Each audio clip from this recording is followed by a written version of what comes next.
Dictation start होगा 5 second के बाद।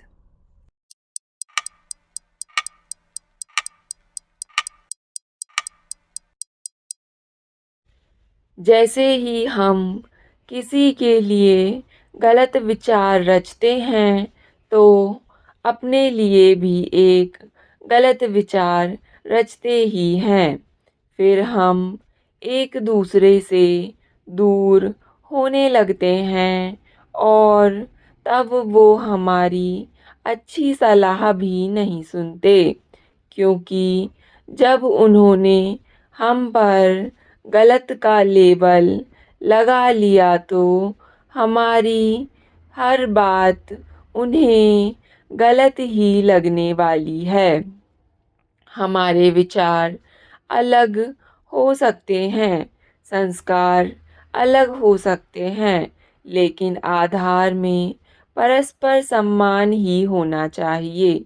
अनुशासन भले यह कहे कि आपको समय के पहले आना है, लेकिन देरी से आने पर मैं आपकी अवमानना नहीं कर सकती। बच्चे का संस्कार अलग है। इसका मतलब ये नहीं कि वो कुछ भी करे, कुछ भी खाए, कुछ भी उठे, कभी भी सोए।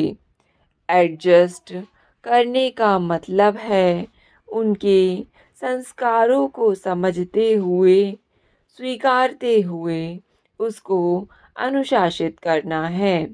हम यह तभी कर सकेंगे जब एक दूसरे के समीप होंगे, लेकिन अगर हमने परस्पर सम्मान का रिश्ता नहीं बनाया तो यह नहीं होगा।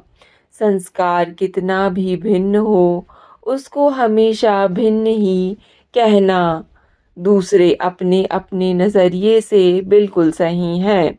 हम एक दूसरे के संस्कार को स्वीकार करते हैं तो एक दूसरे के संस्कार को बदलने में भी मदद करेंगे, लेकिन दूसरे के संस्कार को बदलने के लिए पहले उनके मौजूदा संस्कार को स्वीकार करना होता है।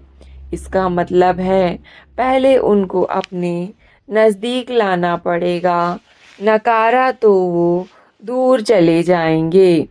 किसी भी झूठ बोलने की आदत हो सकती है, किसी की लेट आने की आदत हो सकती है, किसी को काम समय पर ना करने की आदत हो सकती है। किसी की एक आदत ही लें, ज़्यादा लंबी लिस्ट नहीं बनाएं। अब अगला मंत्र अपने मन में यह जपें कि मैं उन्हें इसी रूप में स्वीकार करता हूँ या करती हूँ। इससे ये संस्कार बाहर ही रह जाएगा, आपके मन को वह मलिन नहीं करेगा।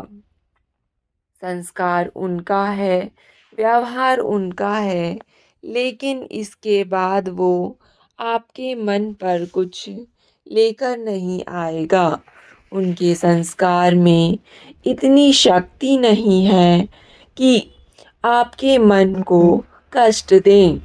आपके पास दो विकल्प हैं, या तो आप मुझे बोलो कि मैं बदलूं, और यह ज़रूरी नहीं है कि आपके बोलने के बाद मैं बदल जाऊंगी।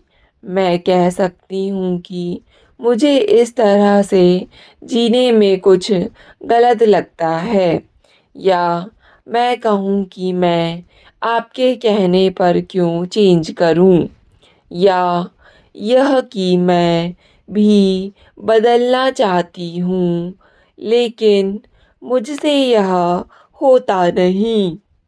यानी मैं उस संस्कार के परवश हूँ। तो ये सारा कुछ मेरे बारे में है, मेरा संस्कार, मेरे चयन, मेरा उनके अधीन होना। लेकिन आप इसे देख रेख कर अपने मन में हलचलें पैदा क्यों करो। हमें याद रखना है, हम वाइट सर्कल से निकलेंगे और रात को हमें वाइट सर्कल लेकर ही घर आना है वापस। जैसे अगर हम सुबह सफ़ेद वस्त्र पहनते हैं तो उसे मैला होने से बचाना कठिन है। वाइट सर्कल के साथ भी ऐसा ही है, लेकिन थोड़ा सा ध्यान रखना होता है। अगर गहरे रंगों की पोशाक पहनी है तो कहीं भी बैठो, कुछ भी खाओ, कुछ फर्क नहीं पड़ता। लेकिन सफ़ेद कपड़े वालों को खूब ख्याल रखना होता है। आप अपना वाइट सर्कल, अपना आध्यात्मिक आभा मंडल लेकर सारा दिन दुनिया में गए। अलग अलग संस्कार के लोग मिले, लेकिन अगर आप हर एक की मैल पकड़ते गए तो वो संस्कार उनकी मैल ना रहकर आपकी हो जाएगी। गांधी जी ने साबरमती के बाद सेवाग्राम में आश्रम बनाया। यह आश्रम महाराष्ट्र में था। गांधी जी के सेवाग्राम पहुंचते ही विदर्भ का यह निर्जन कोना तुरंत ही राष्ट्रीय राजनीति की हलचलों का केंद्र बन गया था। अगले दिन ही बाबा साहब अम्बेडकर और बालचंद्र हीराचंद उनसे भेंट करने पहुँचे। फिर नेहरू और पटेल आए। सेवाग्राम में तब डाक तार व्यवस्था तो क्या, सड़क भी नहीं थी। वायसराय ने कहा, गांधी जी से बात किए बिना हमारा काम नहीं चल सकता। तब आश्रम में हॉटलाइन लगाई गई। सेवाग्राम में टेलीफोन की घंटियां और गाड़ियों के हॉर्न गूंजने लगे। एक बार वायसराय वहां पहुंचे तो उन्हें सेवाग्राम में खुले में सोने को मजबूर होना पड़ा। समूचे भारत की चिट्ठी पत्रियों का रुख सेवाग्राम की तरफ हो गया। वर्धा के डाकघर की सक्रियता कई गुना बढ़ गई। लोग चिट्ठी पर केवल बापू को मिले लिखते और पत्र सेवाग्राम पहुंच जाता। एक बार नेहरू, पटेल और राजेंद्र प्रसाद सेवाग्राम आए। गांधी जी बीमारों की सेवा कर रहे थे। तीनों को प्रतीक्षा करनी पड़ी। पटेल ने कहा, बापू अगर आपके पास समय ना हो तो हम जाएं।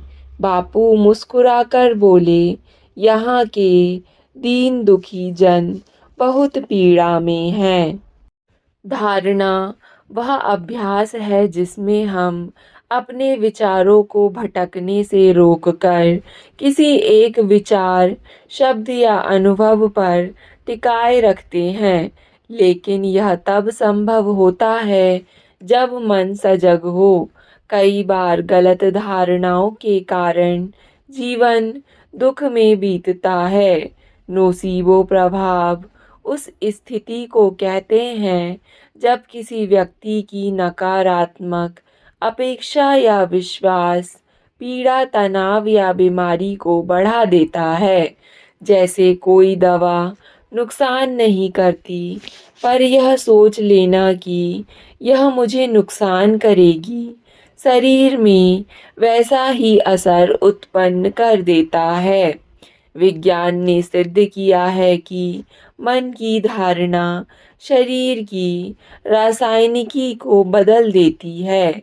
यही कारण है कि नकारात्मक सोच हमारे स्वास्थ्य, मूड और संबंधों को प्रभावित करती है। इसके विपरीत सकारात्मक धारणा सिखाती है कि सुख केवल दुख का अभाव नहीं, बल्कि एक सृजनशील अवस्था है, जहाँ व्यक्ति उद्देश्य, संबंध और आंतरिक संतुलन से जुड़ा रहता है। खुशी कोई संयोग नहीं, बल्कि सजग अभ्यास और आदत है। गीता के अनुसार जैसा मन का भाव होगा, वैसा ही जीवन का अनुभव बनेगा। इसलिए मन को मित्र या शत्रु कहा गया है।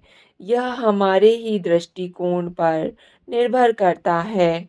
इसलिए नोसीबो प्रभाव से मुक्त होकर सजगता, कृतज्ञता और आत्मविश्वास का अभ्यास करना खुशी का पहला सूत्र है।